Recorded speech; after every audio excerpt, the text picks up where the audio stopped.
எல்லாருக்கும் ஒரு கதை சொல்லட்டுமா? ஒரு ஊர்ல ஒரு ராஜா இருந்தான்.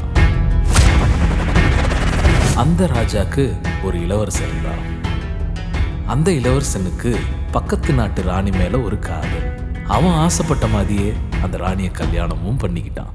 பிரச்சனையே அங்க இருந்து தான் ஆரம்பிச்சது. அங்க இருந்தா நம்ம பையனுக்கு பிரச்சனை இல்லை, நமக்கு தான்டா பிரச்சனை. அந்த பிரச்சனையை ராணி எதிர்பார்க்கணும். நான் எப்படி பண்றது? இப்போ ராணி என்ன பண்ணுவாங்க?